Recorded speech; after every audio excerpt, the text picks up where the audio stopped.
Okay, welcome back, everybody. Let's move on to the next section, improving your workspace with bookmarks.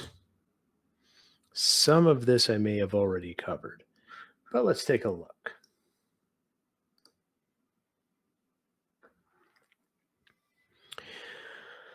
Okay, so bookmarks are really handy with design. We saw this when we were prototyping the garbage collection workspace yesterday. Was it yesterday? Yesterday. So it's a way of sort of laying out the the workspace to help with your authoring process. The bookmarks are also really handy for accessibility. A number of times I've shown the navigator panel. It allows you to navigate to your readers, your writers, your feature types, transformers, and of course, your bookmarks. Editing allows you to move sections of your workspace around so that if I realize, say, in here, I needed to add some additional transformation, I could move a bookmark over, give myself some room to work with, and then put what's new inside of a bookmark as well. And performance, I've briefly talked about that. There's this little triangle in the top of a bookmark. If I collapse it, then only the only the output ports that are exiting the bookmark will have a cache. So if I have a bunch of stuff coming, or if I have all of this in this bookmark, if I collapse this bookmark, only what's coming out of the output will have a cache. Another important thing to note, you can have bookmarks inside of other bookmarks. So there's no limitation. So naturally, when I move this big bookmark here, it'll move everything that's inside that. Right now, we've only got two sort of levels of bookmarks, but you could have bookmarks inside of bookmarks inside of bookmarks. So collapsing them, very simple. Click up here and it collapses. In this case here, we would have a lot of transformers inside this bookmark. Looking at this little bit of screenshot here, pretty good indication that you should be spreading things out a little bit. Don't worry about taking up more canvas real estate, moving things out. There's no real limit to how big your canvas can be. And because of the bookmarks, it's easy to navigate around that workspace using the navigator. Now, with that being said, actually, there is something which I should show you here. So this is just a little aside. In Workbench, we've seen that you can move these. If I move this one around here, sometimes they're difficult to dock back up again. Sometimes I accidentally just dismiss it. Under the View windows, we can control all these windows. You can bring them back. If I've really messed it up, I can restore the default layout. The default layout has a parameter editor. I don't like this window, so I hide that. What else can we do here under Windows? There's a bunch of windows which are not shown default. Some of them are quite handy. The overview window is a good one. If I have a large workspace, the overview window always shows the entirety of the workspace. And if I grab the blue box here, I can actually navigate around the workspace that way as well. So if I have all sorts of color-coded bookmarks, it's easy for me to go to a particular part of that workspace. Additional windows which can be handy are the history window. This is a tree-based undo, redo. It's not really version control. This only exists in this edit session of Workbench. If I close Workbench, open it up again, this history is gone, which is unfortunate. But this allows you to go back to previous points in time, and you even see a little snapshot of what the workspace looked like at that point. So I could go all the way back to the beginning here. I've got things connected up, and I can go right back to that point in the translation. If I make an edit here, you notice it'll make a new tree branch. Another window which is handy is the help window. I'm a huge fan of this one. What I like about the help window especially when you're first learning FME, is that if you're opening up a workspace, there's a bunch of transformers, anything which I click on in the canvas, the help for that object will show up in the help window. So you have a bunch of transformers, you can click on them and quickly see what it is that transformer does. This also works in the transformer gallery. So if you're looking at the filters and joins, you can just sort of scroll through them and see the help entry for that transformer quickly and easily.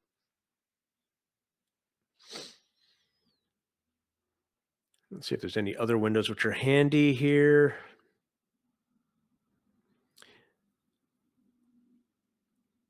Parameter editor, feature inspector, visual preview.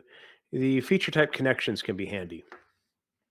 This is especially handy if you bring in a data set that has a lot of feature types.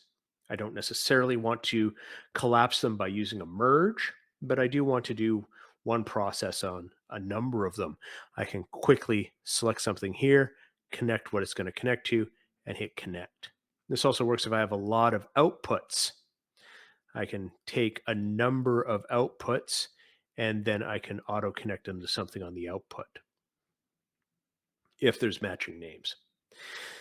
There are situations where this can be quite handy, especially if you're dealing with CAD systems. CAD systems tend to have a large number of feature types or layers or levels. Okay.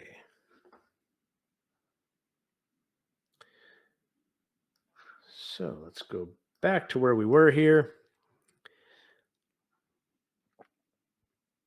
The reason why I was bringing that up was just talking about expanding the amount of canvas you're using. So collapsing the bookmarks can help with organizing it. Uh, okay, so here's an example of a cleaned up workspace. I don't think I like this at all. Okay, so we got workspace analysis, style analysis, breakpoint analysis, reader analysis. There's a major problem here. I have no idea what this is actually doing. This is simplified to the point of uselessness, in my opinion. So be careful about doing this to your workspace. This is obfuscating your code. Um, I don't know how these are connected. I don't know what's going where. I don't know if I'm doing the workspace analysis, then the style analysis, then the breakpoint analysis, or like this is what we mentioned earlier, looking at comic book panels. A poorly laid out comic book, it can get really tricky to know what panel leads to what panel. There can be some ambiguity in the order because everything's hidden here. It's just gone too far. So I'm not a fan of this. I would have it expanded a little bit more. Bookmarks for quick access. You can always open them up and you can navigate through what's inside of that bookmark as well. All this will also show up in the search, which is at the bottom of the navigator. So if you scroll down to the bottom of the navigator, there is a search box and you can basically filter what shows up in the navigator using that search box. There is also a bookmark navigator. This is really meant for presenting your workspace. Basically, turns your workspace canvas into a Prezi type presentation, and you can navigate through your bookmarks. It can be organized either alphabetically or numerically.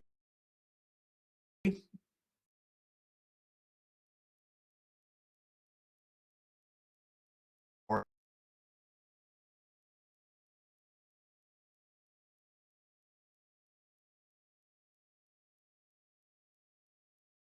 something which I've personally ever had to do, but it is an option there. Again, it's not in the toolbar by default, just like the automatic layout button. You have to edit the toolbar by right clicking on it, editing the toolbar, and then you can find it under, I think it's under navigation. You can find it there. It can be sorted alphabetically or manually. Okay, bookmarks for editing. It's just moving stuff around. We've seen that before. Bookmarks for performance. It's just collapsing them. Here's a good example of that. If I collapse this prepare data for matching, originally I have 5 caches. and that will be reduced to 1. When I re-expand this bookmark, what you'll see is this: I have the cache on the output. All the others do not have a cache. Okay, so that is improving bookmarks or improving workspaces with bookmarks.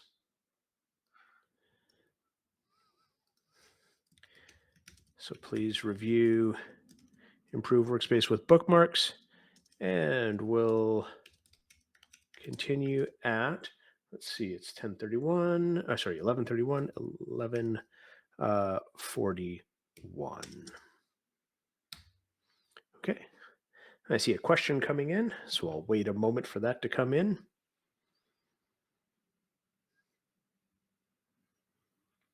Now someone's trying to type as fast as they can because they know I'm waiting. Why is it sometimes when you collapse and then expand a bookmark, it won't move the other bookmarks, and so you end up with them being merged? This is definitely an issue. Ultimately, we've been trying to improve that. That is a limitation of the windowing environment that we use. We use Qt as the windowing environment. We are looking at other options to improve that behavior.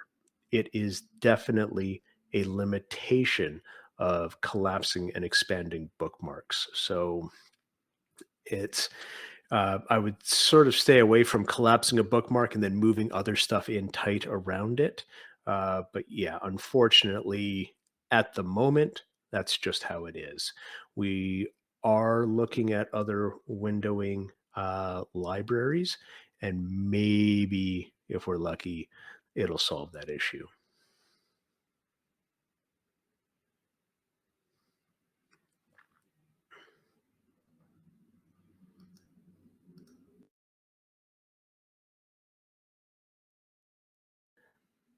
Nice. The follow-up question: would you recommend leaving them where they are while collapsed? Yes. That is what I would recommend at that point. The only reason I personally collapse a bookmark is for that performance improvement with the caches. Um, so ultimately, yeah, I would, once I've collapsed the bookmark, I'd leave it alone at that point. If I want to move it around, I'd expand it and move it. So yes.